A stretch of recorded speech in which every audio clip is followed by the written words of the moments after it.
Olá, o Agro Nacional segue na programação de verão da TV Brasil e reapresenta as principais reportagens desta temporada.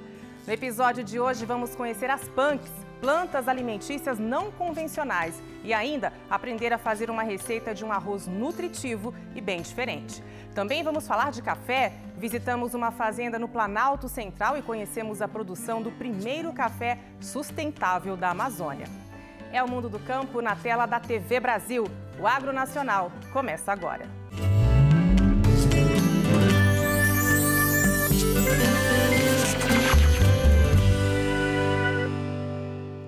Você sabe o que é punk? A nossa equipe em São Paulo foi conhecer o que são as plantas alimentícias não convencionais e entender um pouco mais sobre o uso desses alimentos alternativos para a nossa alimentação. As punk, elas são plantas alimentícias não convencionais. São aquelas espécies de vegetais que, apesar de serem comestíveis, elas não são muito consumidas usualmente pelas pessoas, principalmente nas grandes cidades. Seja porque elas não fazem mais parte da cultura, seja por motivos comerciais, porque as pessoas encontram só as variedades que já são cultivadas em escala, que estão no mercado. E as punk, elas têm uma quantidade muito grande de variedades, né? Elas têm um cálculo que tem uma estimativa de que no mundo você tem 30 mil espécies de vegetais comestíveis. E a gente está reduzindo, né, cada vez mais a nossa dieta para uma quantidade muito pequena. A estimativa é de que hoje os seres humanos eles consomem 90% do que eles consomem no dia a dia é só de 20 espécies. E tem também aquelas leguminosas, aquelas verduras que na nossa própria casa a gente costuma ter. E elas têm partes alimentícias não convencionais, que é um outro filão das punk. Então, todo mundo tem em casa, por exemplo, a cenoura. Você pode plantar a coroinha dela e ela vai brotando e as folhas são comestíveis, né? Por mais que ela não vá gerar uma outra cenoura ali embaixo, você fica com uma verdura que você pode ir comendo. A beterraba, a mesma coisa. Batata doce, por exemplo, você pode plantar a batata doce e as folhas são comestíveis, então é uma punk, a folha da batata doce. Então, para você fazer uma horta é muito fácil realmente.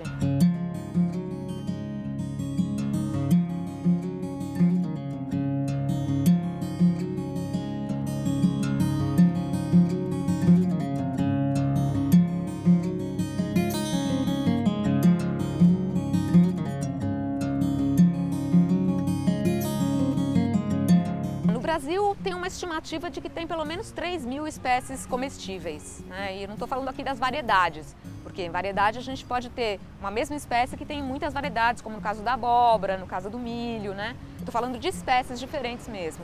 Tem algumas espécies que a gente ainda nem conhece, ainda nem descobriu. E dessas espécies, dessas 3 mil, a gente consome uma parte muito pequena, sobretudo nos grandes centros urbanos. As punk, ao contrário do que muita gente pensa, elas não são apenas mato, né? Por mais que a gente chame de matos de comer, elas podem ser raízes, elas podem ser grãos, elas podem ser frutos e variam muito de bioma para bioma.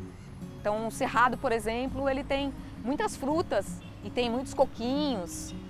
A Amazônia tem outras espécies. Cada bioma brasileiro ele tem as suas espécies de punk. Em relação ao uso culinário, nesses próprios lugares ainda tem comunidades que usam tradicionalmente, usam até às vezes em datas festivas, tem suas tradições culinárias e culturais vinculadas a algumas punk.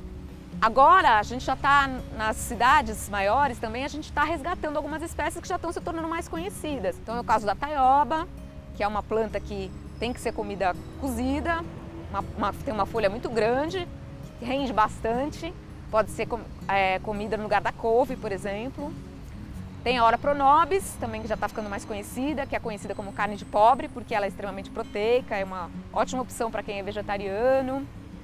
De frutos, a gente tem o cambuci, que aqui em São Paulo, no nosso bairro, o cambuci ele foi denominado assim em homenagem ao fruto, porque era um bairro que tinha muitas árvores, muitos pés de cambuci.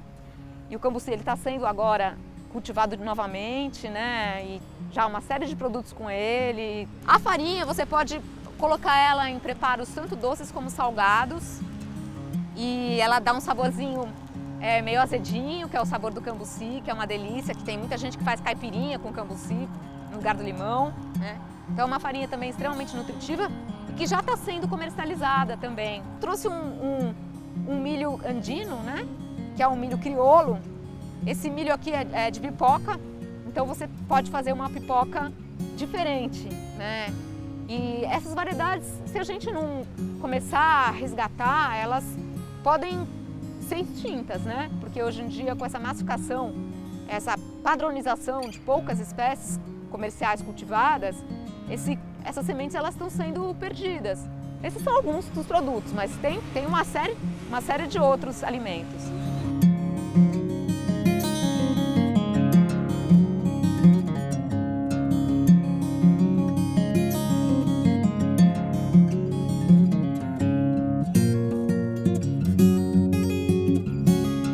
Nós desenvolvemos um projeto que chama Viva Agroecologia. Temos um blog, que é o Viva Agroecologia. Desenvolvemos um projeto piloto primeiro numa escola que chama Amorim Lima, no Butantã. E depois esse projeto ele foi multiplicado em outras escolas que se interessaram, porque deu muito certo, né? Então, no nosso blog é possível consultar todos os materiais que a gente desenvolveu. Então, por exemplo, tem cartilhas de como cultivar punks na horta, tem receitas, tem sugestões de atividades, tem vídeos. Então, tem 20 mini vídeos, por exemplo, que explicam 20 espécies diferentes de punk, espécies facilmente encontradas na cidade. A azedinha, essa planta que está aqui do meu lado, é uma planta de pequeno porte, intolcerante, e é uma planta que se come crua. Então tem essa folha que é muito usada em saladas, ela tem um sabor ácido, pode ser comida in natura, do jeito que está. É uma planta de fácil cultivo, porém ela exige solo fértil e umidade constante. É uma planta bem versátil, que pode ser plantada em locais que tem um pouco de sombra também. A gente recomenda, né, que as pessoas consultem fontes seguras, que elas não vão arriscando a comer, né? Por mais que elas achem pode ser, tem a possibilidade, elas confirmem. Porque tem espécies que são parecidas, né, e tem algum componente tóxico. Então, o que a gente recomenda é consultar, tem sites já especializados, tem um livro muito bom, que é que a gente chama de Bíblia Punk, né, que é Plantas Alimentícias Não Convencionais no Brasil, que é do Valdeli Knupp. E algo que também ajuda muito é as pessoas começarem a frequentar as hortas, ou as hortas urbanas coletivas, ou então, se elas morarem no interior, até os próprios produtores. E conversando com as pessoas que conhecem, elas vão descobrir como identificar mais facilmente e vão ter mais confiança para identificar. Mas a gente recomenda não arriscar, não.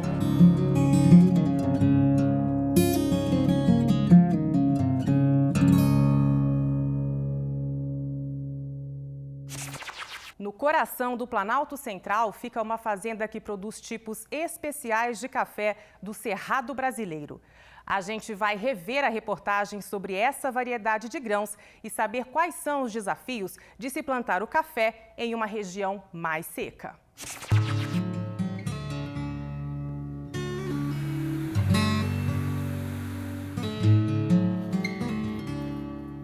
O café é uma das atividades que mais ocupa, que mais tem gente ocupada do país. Se nós compararmos com as demais outras culturas, tirando hortaliças de lado, o café bate todas elas. E a quantidade de propriedades rurais e a quantidade de pessoas ocupadas com o café é um número de muita significação socioeconômica. Olharmos a região de Minas, na região de sul de Minas e tal, as propriedades têm em média 10 hectares. E o café é uma das poucas culturas que permite uma família viver com 10 hectares. Porque plantando milho, soja, outras culturas, mandioca, qualquer coisa, feijão, ninguém consegue, uma família não consegue renda suficiente numa área pequena, mas o café permite. Essa fazenda tem em torno de 300 hectares, produz exclusivamente café, 45, 46 hectares, e a maioria da área, mais da metade da área, cerca de 60% da área é área sem aptidão para a agricultura e que são hoje áreas de preservação. Eu tenho em torno de próximos de 200 hectares, tudo de cerrados nativos. A produtividade de café média nacional é em torno de 20 sacos por hectare. Aqui nós chegamos, com café irrigado, nós chegamos a uma média de 35 a 40 sacos.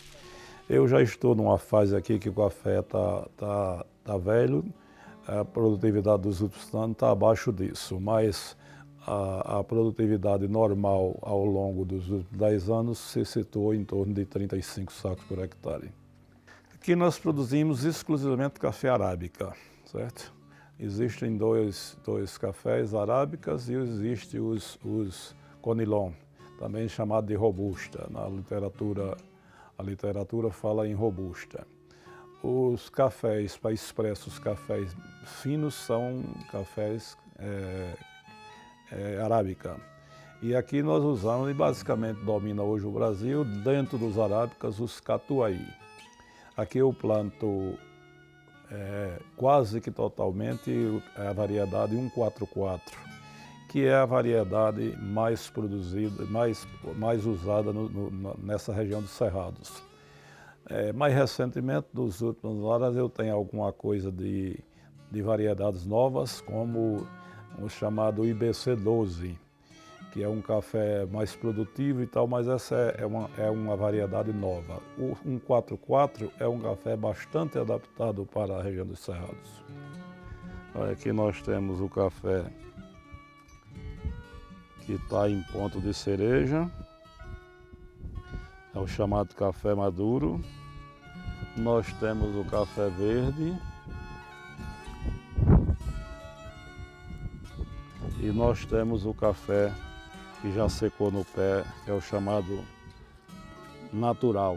Se nós olharmos para historicamente, não existia café numa região como essa.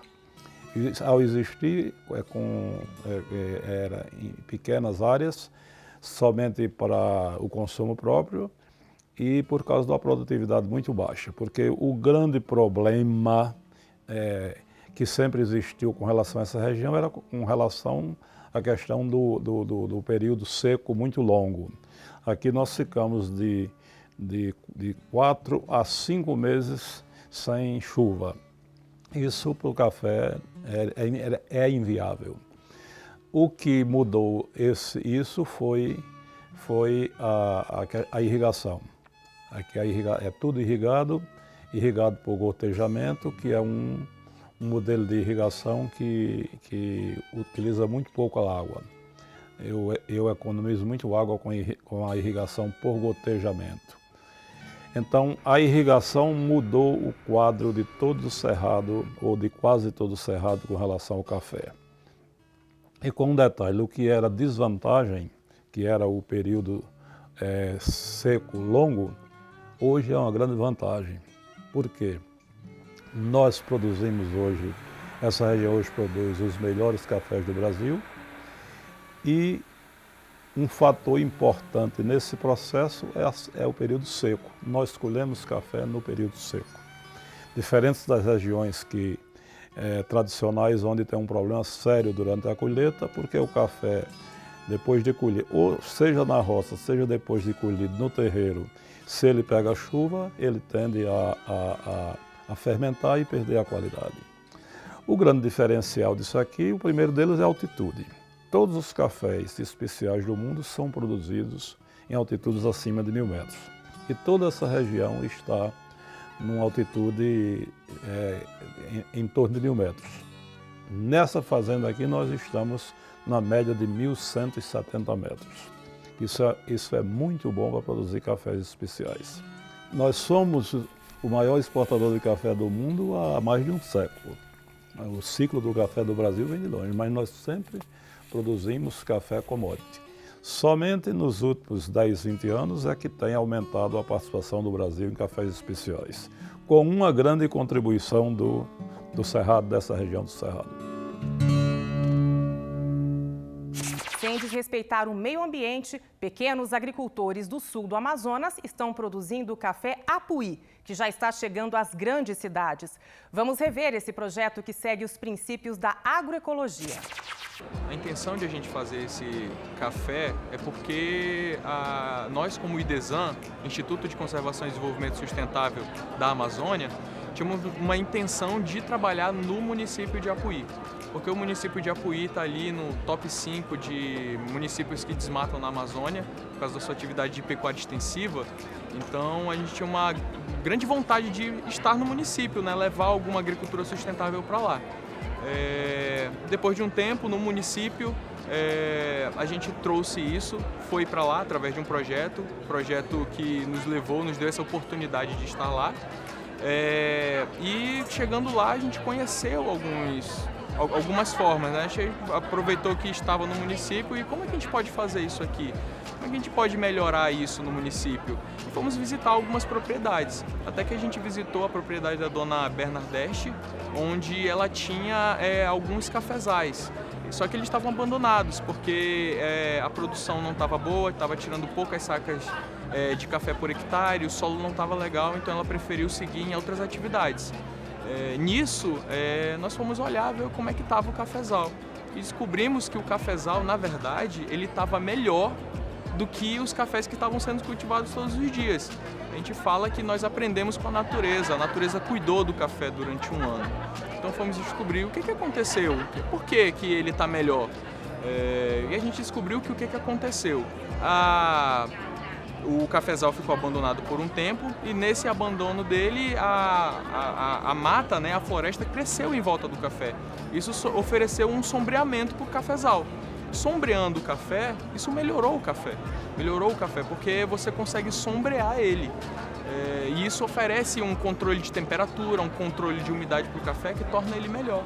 Falou, nossa, então a gente precisa pegar esse conhecimento que nós trouxemos e aprendemos com a natureza e vamos aplicá-lo a eles, vamos trazer isso para os produtores. Foi assim que nasceu o projeto, né? A gente escreveu um projeto e aí que se tornou o projeto Café em Agrofloresta, onde nós ofertamos isso para os produtores, selecionamos ali cerca de 25 produtores que foram apoiados financeiramente, com adubo, com mudas, para poder criar esse sistema agroflorestal no município de Apuí. A percepção dos consumidores, assim, quando ele entrou no mercado, né?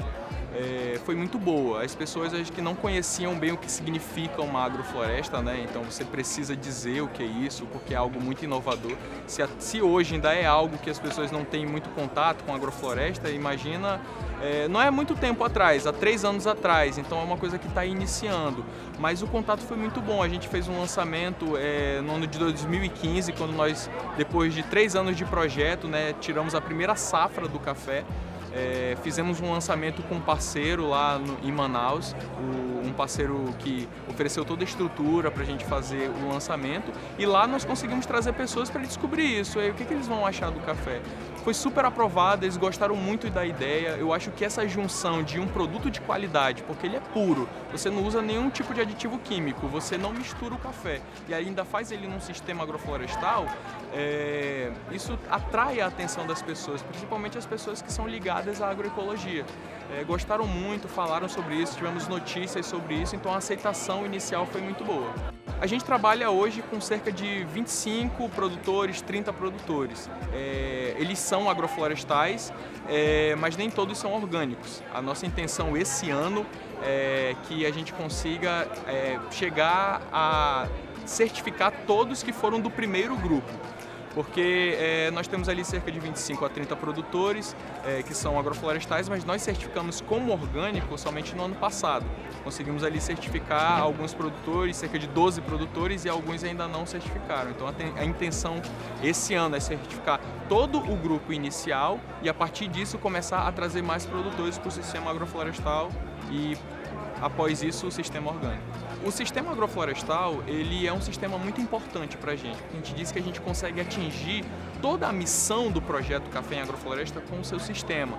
Primeiro que o sistema ele é algo que empodera o produtor, depois traz mais renda para o produtor. O que é o sistema agroflorestal? O sistema agroflorestal é um sistema que você planta o café e em consórcio com o café você coloca árvores nativas da região e leguminosas As leguminosas, elas adubam o solo, assim você não precisa usar nenhum aditivo químico. E as árvores nativas da região, elas sombreiam o café para torná-lo de mais qualidade.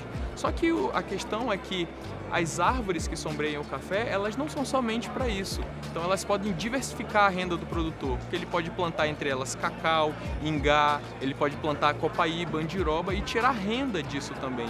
Então além de ele aumentar a produtividade dele, que a gente saiu ali de 9 sacas para cerca de 25, 26 sacas por hectare, aumentou essa produtividade, ele ainda consegue diversificar a renda dele com os produtos que ele tira consociados, que são esses que eu falei anteriormente. Além disso, você consegue reflorestar. A gente diz que cada hectare de área plantada de café em agrofloresta é uma área reflorestada.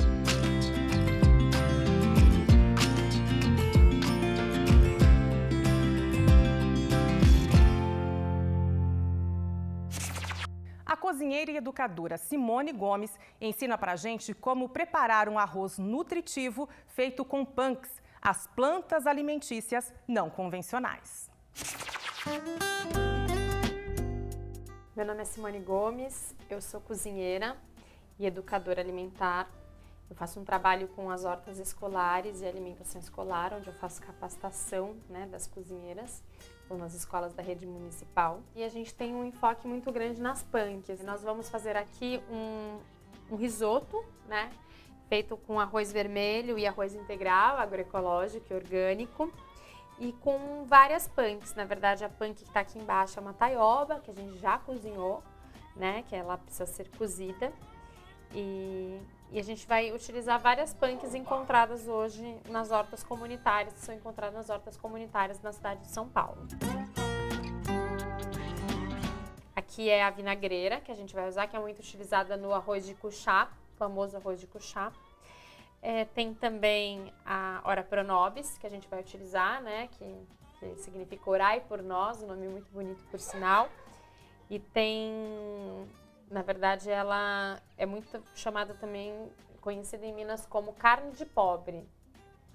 A carne de pobre porque ela tem é chamada assim porque ela tem um alto valor proteico e também de ferro, A gente vai usar a cúrcuma, a bertalha coração, que ela é uma punk aqui em São Paulo, mas no Rio ela não é uma punk, ela é vendida nas feiras livres, então você encontra ela nas feiras livres, então ela deixa de ser punk e ela dá uma crocância especial.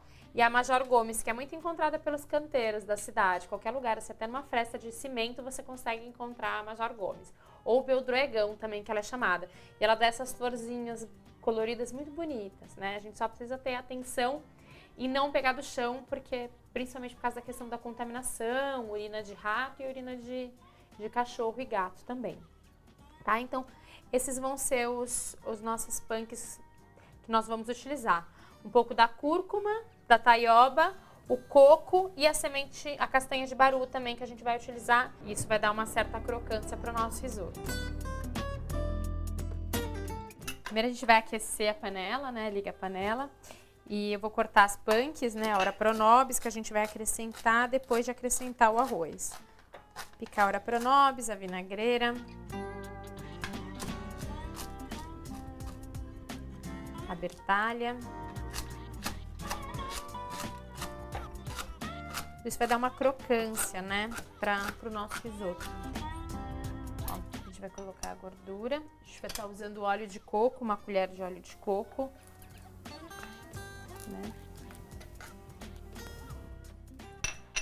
Aí depois eu acrescento 2 colheres de sopa de cebola e a cúrcuma ralada. Então a gente vai refogar essa cebola junto com óleo de coco e a cúrcuma. Vou aumentar um pouco assim o fogo. Quando estiver douradinho nossa cúrcuma com a nossa cebola no óleo de coco, a gente acrescenta o arroz. Se você tiver um arroz que já está cozido na sua geladeira, você pode também reaproveitá-lo. Esse arroz vai demorar uns 25, 30 minutos para cozinhar em fogo alto. E a gente vai acrescentar 2 xícaras de água.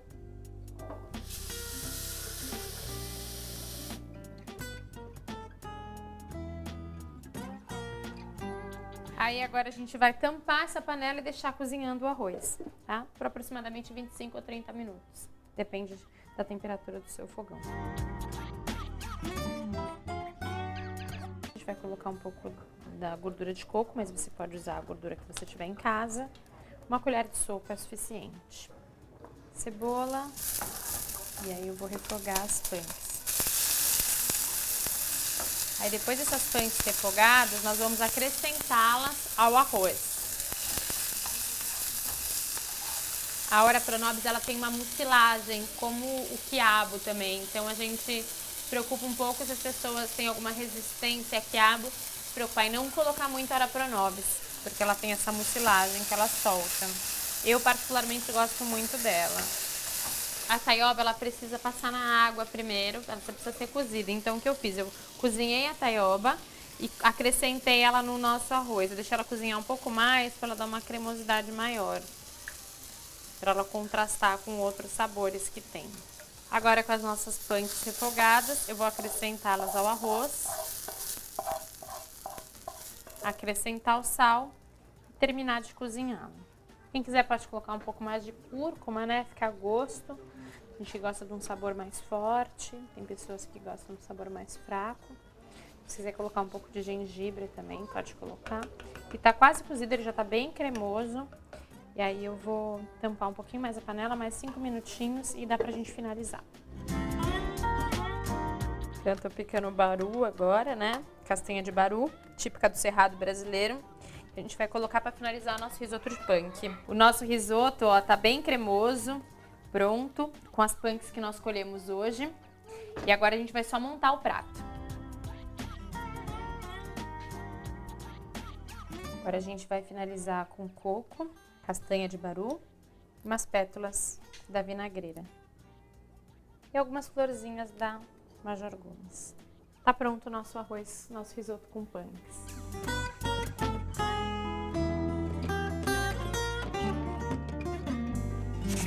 O programa fica por aqui. Na próxima semana a gente volta com mais projetos e ações de pesquisadores, agricultores e pecuaristas de todo o país.